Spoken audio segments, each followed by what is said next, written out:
You thought you were eating properly, but did you know that reheating meals can quietly ruin muscles? Indeed, that simple plate from yesterday's meal may be the cause of your leg's weakness, joints inflammation, and strength loss. In this video, Dr. Thomas Reed warns you of something few people do. Reheated foods deprive muscles of nutrients they need to maintain strength after 60. I need some information from you before we start. Where are you watching this video and what time? Tell us in comments. I read every message and feel connected to you. Please subscribe and enable the bell if this helps. That way you won't miss another. They may seem safe, but reheating these four foods affects their structure. They produce substances that trigger inflammation, impede digestion, and hinder muscle-building protein absorption. If you're over 60 and want to maintain your strength, balance, and independence, remember these meals and what to avoid. Follow me. This may change your view of leftovers forever. Chicken and poultry are the first foods to reheat carefully. This may surprise you, because chicken is one of the best protein sources for older folks when handled properly. A 4-ounce chicken breast has 23 grams of total protein. That's 1/3 of most over 60s daily needs. The tough part is here. Chicken proteins are sensitive to repeated cooking. The heat from cooking chicken breaks down protein complexes, making them easier to digest and absorb. Chicken reheats differently, especially in a microwave. Proteins continue to break down, although not as well as during cooking. These proteins can generate chemicals that your digestive system cannot metabolize. Imagine this. Imagine a tidy toolbox with every tool in its place.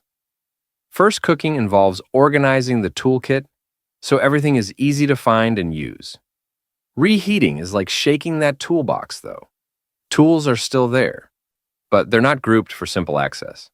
Hot spots and cold areas from microwaving poultry are worrisome. Uneven cooking means some areas of the chicken may be blazing hot and others barely warmed. This uneven heating poses food safety hazards and degrades protein differently in different sections of the chicken. Another safety issue is warmed chicken. Bacteria in chicken develop heat-resistant toxins. If you reheat chicken to kill the bacteria, the toxins may stay active and cause intestinal distress. Older persons with sensitive digestive systems may find this difficult.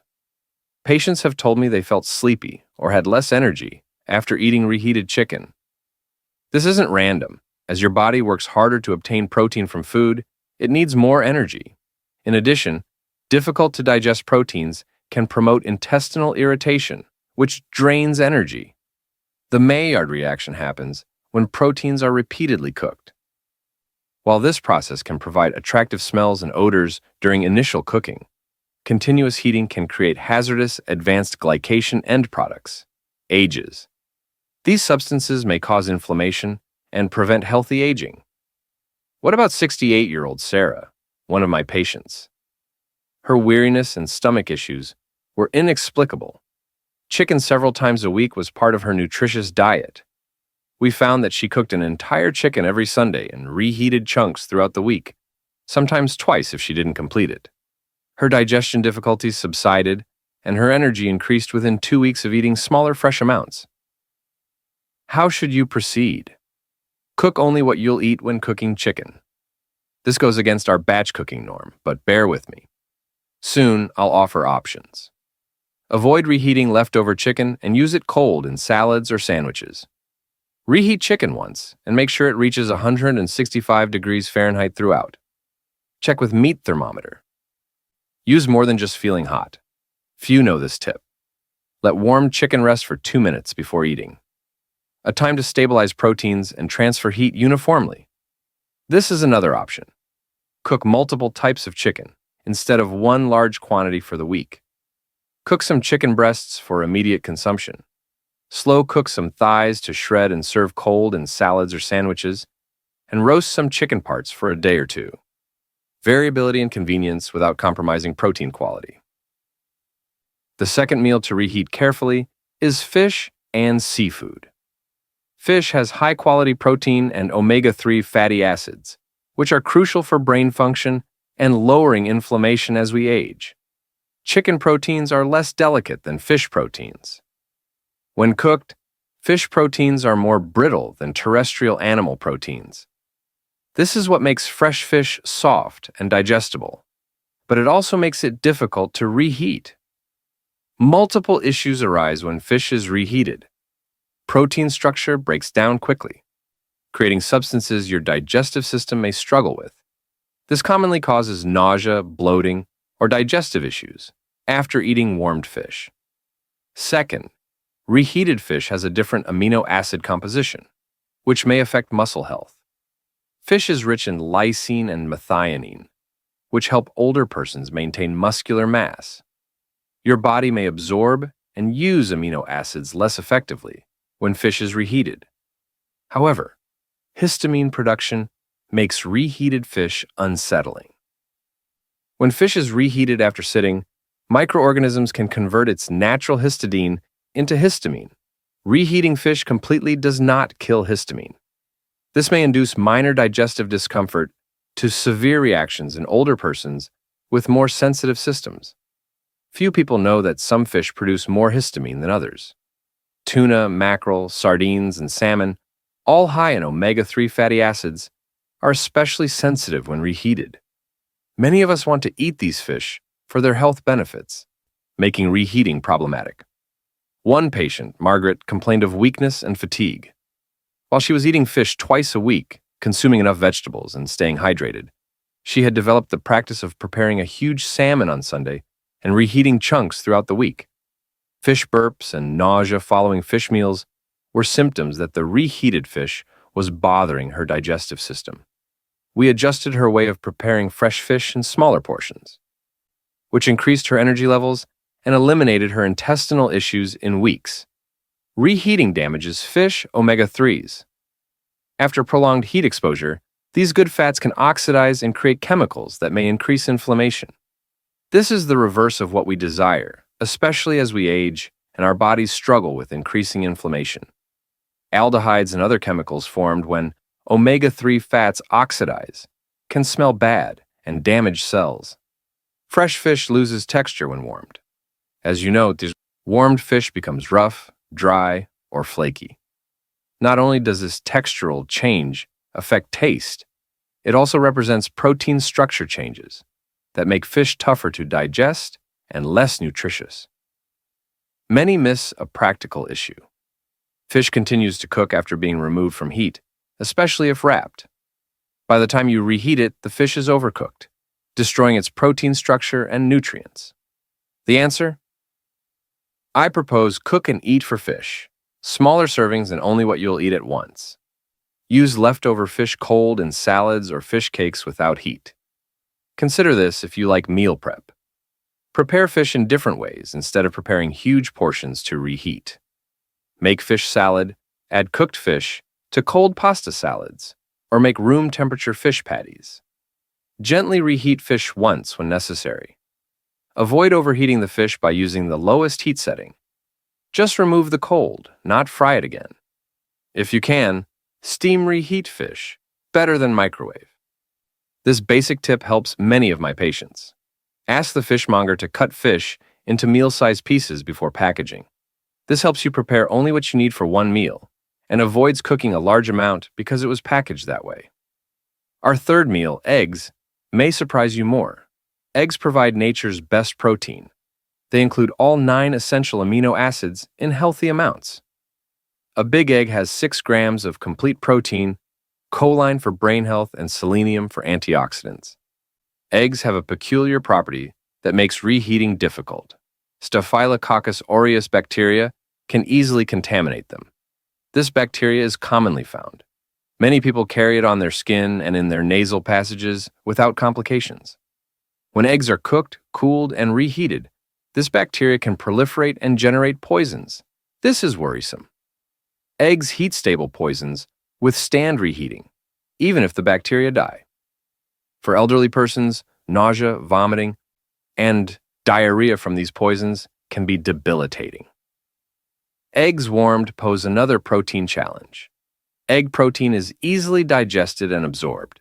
Egg protein is frequently thought of as the gold standard for proteins.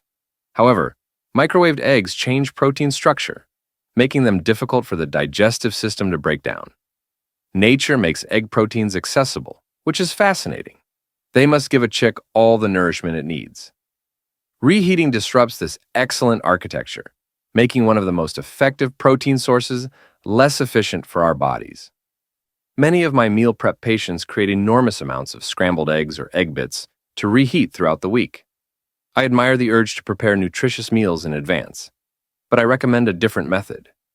Faster preparation isn't always worth dietary compromise and health hazards. Sulfur molecules from reheated eggs might smell bad and cause digestive issues. It's common to smell sulfurous in reheated eggs. That means proteins have broken down in unhealthy ways. Other nutrients in your food may be affected by these sulfur compounds. The texture of warmed eggs also indicates protein breakdown. Unlike rubbery or watery reheated eggs, fresh eggs are soft and moist. This textural shift reflects molecular changes that make protein less digestible. Her name is Helen, a 73-year-old patient with frequent intestinal issues.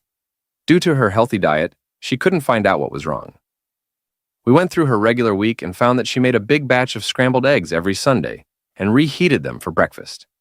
She reheated leftover eggs and added them to salads and other foods. She had much better digestion after a week of eating fresh eggs every morning. This is especially difficult for older persons seeking to retain muscle strength because eggs are a cheap, high-quality protein source. Reheating lowers protein quality, reducing nutritional value. The gastric distress from warmed eggs may make you avoid eggs altogether, lowering your protein intake. Cholesterol oxidation in warmed eggs is also intriguing. When eggs are reheated, especially at high temperatures, the cholesterol can oxidize and create chemicals that may be harmful to cardiovascular health. Instead, what should you? Luckily, eggs cook rapidly, so it's usually best to fry them fresh each time. Hard-boiled eggs can be eaten cold and stored in the fridge if you're behind in the morning. Due to less heat, hard-boiled eggs retain protein better than reheated cooked eggs. For meal prep, try egg salad, where eggs are utilized cold, or egg dishes with other components to protect protein structure during preservation. You can also prepare egg ingredients the night before. To prepare fresh eggs in the morning in minutes, chop vegetables, grate cheese, and measure seasonings. So, you can prep meals easily without sacrificing egg protein. Many of my patients adore this practical tip. Buy a compact egg cooker or master quick cooking methods. Poached eggs, soft-boiled eggs, and even a scramble can be ready faster than reheating leftover eggs. You may be surprised by my fourth and last food. Grains, rice. Dr. Reed, rice isn't high protein. Why talk muscular health with it? Great question. Here's why rice is so important for muscle health. Rice doesn't have much protein, but it's commonly the base of protein-rich dishes. Think about fried rice with eggs, chicken, and rice casseroles, rice bowls with beans or meat, or basic rice with fish or chicken. Inadequate rice can alter how well your body absorbs and uses protein from other sources. Reheating rice poses unique risks, which increase with age. Rice can contain Bacillus cereus spores. These spores endure much. They can survive cooking and multiply quickly if rice is stored at room temperature or poorly. This makes it risky. Bacillus cereus in rice creates toxins that survive reheating. Still active poisons persist after reheating rice to boiling hot. The first type of food poisoning causes nausea and vomiting within hours, while the second causes diarrhea and stomach pains. Few people know that food safety experts call reheated food fried rice syndrome one of the most common causes of food poisoning. Rice prepared, left at room temperature for several hours, and reheated will do this. Rice that's cooling or kept warm spends a lot of time in the 140 degree Fahrenheit bacterial growth zone. Food poisoning isn't fun for seniors. Real danger exists. In older persons, vomiting and diarrhea can dehydrate faster and take longer to recover. Reheated rice food poisoning has sent victims to the hospital. If severe, dehydration can damage renal, blood pressure, and cognitive function. Improperly treated rice impairs muscle health in another, more subtle way. Contaminated food causes stomach distress, which causes stress. Muscle tissue is broken down during this stress reaction to produce amino acids for immunological function and repair. So, when you're sick, you don't absorb nutrients well, and your body uses up muscle resources to combat food poisoning. Rice's texture and structural changes when warmed can impact its digestion. Your digestive system must work harder to digest rice that has been reheated many times. This extra work uses energy that could be used for other biological processes like muscle mass. Reheated rice becomes dry and loses its ability to absorb fat-soluble vitamins from other foods. Muscle-healthy minerals including vitamins A, D, E, and K are fat-soluble and need carbohydrates to absorb. Rice has a simple answer, but it takes changing habits. Never leave cooked rice at room temperature for more than an hour. Cool rice quickly and refrigerate. Rice cooked for later should be cooled immediately on a big shallow pan before refrigerating. Refrigerated rice should be used within a day. Perhaps wasteful, but the hazards aren't worth it, especially as we age. Try cooking smaller amounts more regularly if you waste rice. Third, reheat rice once. Make sure it's steaming hot throughout. Do not reheat leftover rice. A crucial suggestion: do not reheat rice after 24 hours in the fridge. Discard it. Consider rapid cooking grains or a compact rice cooker for speedy, single-serving rice preparation.